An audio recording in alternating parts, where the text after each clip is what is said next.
Death of a partner का एक practical question और स्टार्ट करते हैं। देखिए क्वेश्चन दिया हुआ है, पहले पूरा क्वेश्चन रीड करते हैं। Babul and Vinay were partners, the partnership deed provided for profit to be divided in the ratio of 1/2, 1/3 Vinay का है एंड 1/6 जो है रिजर्व में ट्रांसफर होता है। Point 2, the accounts are closed on 31 March every year.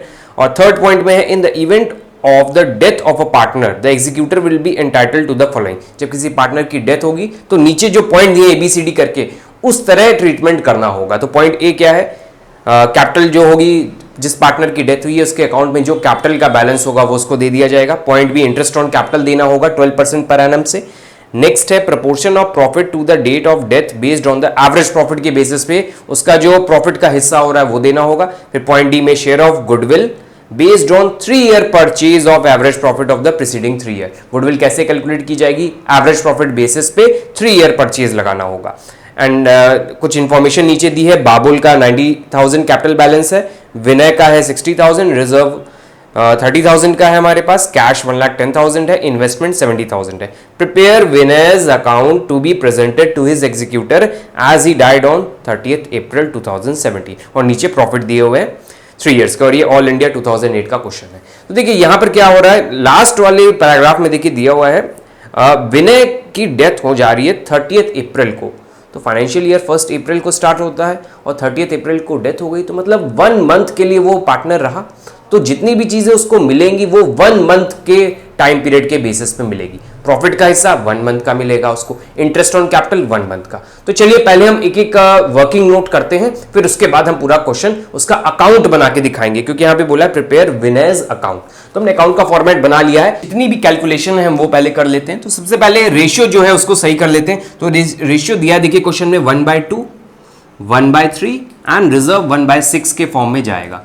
तो हम पहले बेस सबके बराबर कर लें। तो 6 सबको बनाना है तो इसको 3 से मल्टीप्लाई करेंगे, न्यूमरेटर में भी 3 से करना पड़ेगा, 3/6।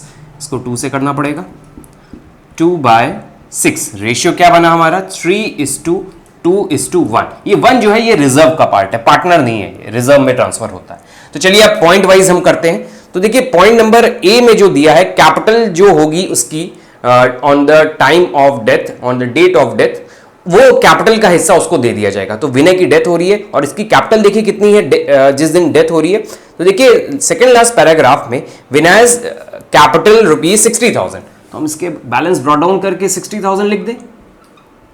ये कैपिटल अकाउंट है, उसके क्रेडिट में 60,000 दे दिया मैंने। तो पॉइंट नंबर ए कंप्लीट हो गया। पॉइंट बी पे आते हैं। देखिए पॉइंट बी में लिखा है interest on capital 12% per annum. तो इंटरेस्ट ऑन कैपिटल देना है 12%। तो हमने इंटरेस्ट ऑन कैपिटल यहां लिख लिया, कैलकुलेट कर लेते हैं। 60,000 कैपिटल है उसकी, कहां से पता चली, देखिए दिखा हुआ है, और रेट ऑफ इंटरेस्ट है 12%। और वो फर्म में कितने मंथ्स रहा, 30th अप्रैल को डेथ हो रही है, तो मतलब 1 अप्रैल से 30th अप्रैल 1 मंथ, 1/12। तो इसको सॉल्व कर लेते हैं। तो इंटरेस्ट ऑन कैपिटल आता है 600। इंटरेस्ट ऑन कैपिटल भी हम इसको दे दें, क्या लिखेंगे, bye interest on capital, interest on capital which is 600। तो इंटरेस्ट ऑन कैपिटल हमने दे दिया। अब पॉइंट नंबर सी पे आते हैं। तो देखिए पॉइंट सी में लिखा है proportion of profit to the date of death based on average profit credited for the last 3 year.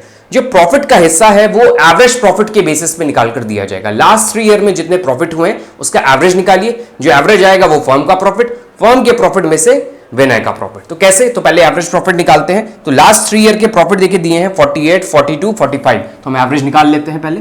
Average profit के लिए 48,000 है पहले, 48 प्लस 42,000 प्लस 45,000 डिवाइडेड बाय 3। तो इसका एवरेज आ जाएगा, देखिए यहाँ पे 90 दिख रहा है और 45, मतलब 45 का एवरेज आ जाएगा। तो एवरेज प्रॉफिट इज 45,000, हम यहाँ लिख दे रहे हो। एवरेज प्रॉफिट आ गया हमारा 45,000। तो ये फर्म का प्रॉफिट है। फर्म के प्रॉफिट में से किसका निकालना है हमें, विनय का निकालना है। तो विनय का रेशियो क्या होगा, ध्यान रखिएगा, ये तो रिजर्व का पार्ट है ना, ये तो पार्टनर नहीं है। तो 3:2 है, तो मतलब 2/5 किसका है, विनय का है। तो यहाँ पे 2/5 और कितने मंथ्स के लिए, 1 मंथ, 1/12। इसको सॉल्व कर लेते हैं तो उसका प्रॉफिट का हिस्सा हमें पता चल जाएगा। 45,000 multiply by 2 divided by 12 divided by 5 which is 1500। इसका प्रॉफिट का हिस्सा भी आ गया 1500, तो हम इसको दे देते हैं प्रॉफिट का हिस्सा। क्या लिखेंगे? By profit and loss suspense account से एंट्री की जाती है, by profit and loss suspense account. और यहाँ वर्किंग नोट हमने दिखा दिया है 1500, तो यहाँ पे 1500 हमने नोट कर दिया। पॉइंट, नेक्स्ट पॉइंट देखते हैं क्या दिया हुआ है। गुडविल का पॉइंट है, point number D. Share of goodwill based on the 3 years purchase of average profit of preceding 3 year। 3 year का परचेज से एवरेज प्रॉफिट मेथड से पहले हम गुडविल निकालते हैं, फिर उसकी गुडविल उसको देंगे।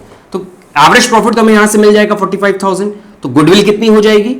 45,000, और नंबर ऑफ ईयर परचेज 3 है, 3 से मल्टीप्लाई कर दीजिए।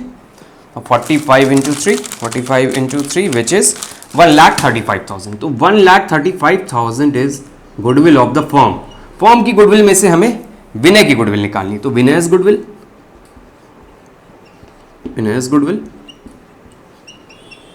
विनय की गुडविल कैसे निकलेगी? 1,35,000, और विनय का रेशियो है 2/5। देखिए 2/5 था ना, तो इसको कैलकुलेट कर लेते हैं। 1,35,000 divide by 5 multiply by 2 which is 54,000। और ये 54,000 कौन देगा इसको? बचा हुआ पार्टनर कौन है? गेन यही कर रहा है, तो यही देगा। तो यहां लिख लेते हैं बाय बाबुल्स अकाउंट। रिटायरमेंट की तरह ही ट्रीटमेंट होता है गुडविल का, यहां पर डेथ के केस में भी कोई डिफरेंस नहीं होता। तो 54,000 गुडविल इसको मिल जाएगी। अब देखिए क्वेश्चन में रिजर्व दिया हुआ है, देखिए नीचे वहां पे जहां पे कैश और इन्वेस्टमेंट लिखा हुआ है सेकंड लास्ट पैराग्राफ में, तो उसमें रिजर्व 30,000 के हैं। तो रिजर्व में भी तो इसका हिस्सा बनेगा। इसका रेशियो क्या है? 2/5। तो 30,000 में डिवाइड बाय 5 इंटू 2, इसका रेशियो का रिजर्व का जो हिस्सा आ रहा है वो 12,000 आ रहा है, तो हम रिजर्व दे देते हैं 12,000। आई थिंक रिजर्व का वर्किंग नोट बनाने की जरूरत नहीं है। 30,000 इंटू, तो दिखा देते हैं, चलिए 30,000 मल्टीप्लाई बाय 2/5 कर दीजिए, तो आपका 12,000 आ जाएगा। तो ये रिजर्व हो गया।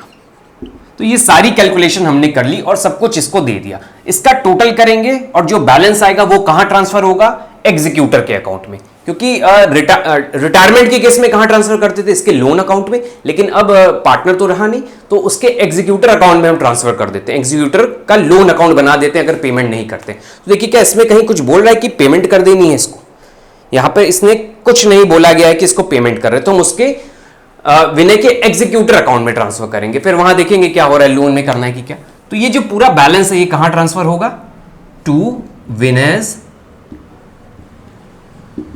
Executor account. टोटल कर लेते हैं कितना है? 12,000 प्लस 60,000 प्लस 1,500 प्लस 600 प्लस 54,000, तो हमारा आ जाएगा 1,28,100। तो ये बहुत सिंपल सा क्वेश्चन था।